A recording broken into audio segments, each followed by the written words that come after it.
The FA Cup semi-finals, Wembley or bust. These are the great matches to win and the worst possible ones to lose. Forest, like last year, have been allocated the Kop end. Meanwhile, Liverpool's faithful followers are at the Leppings Lane. There are fans on the pitch here in the 6-yard area. The referee's going to have to stop the game. There's an overflow behind the goal.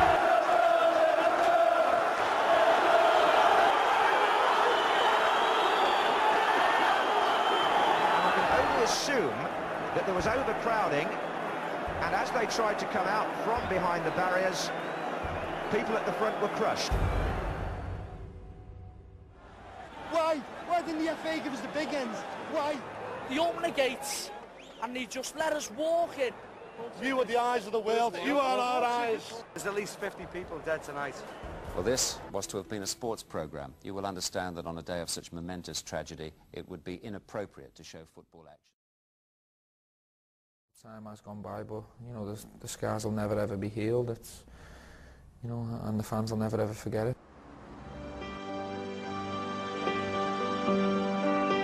So many loved ones who never came home, that friends will remember and families will mourn.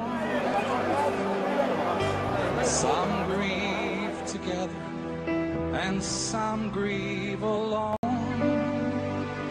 It was a tragedy, the tragedy. All walks of life, they followed their team.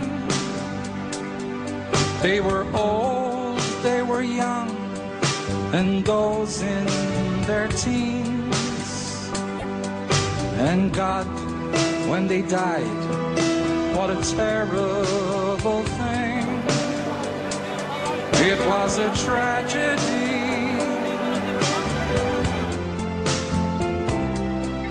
the tragedy.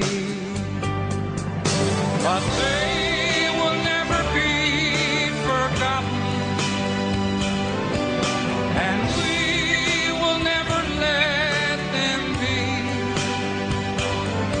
And for those who are to blame, hang your heads in shame.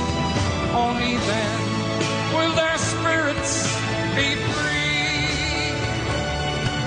It was an awful damnation, the terrible fate.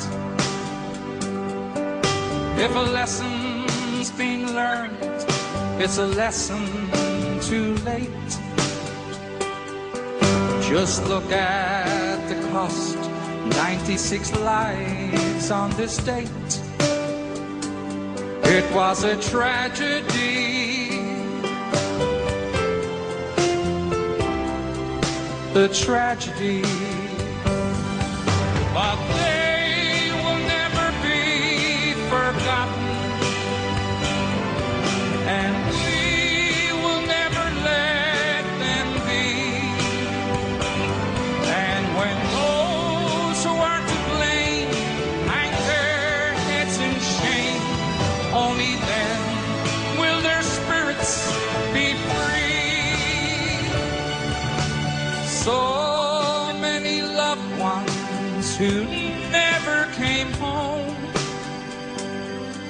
that friends will remember and families will mourn. Some grieve together and some grieve alone. It was a tragedy, the tragedy.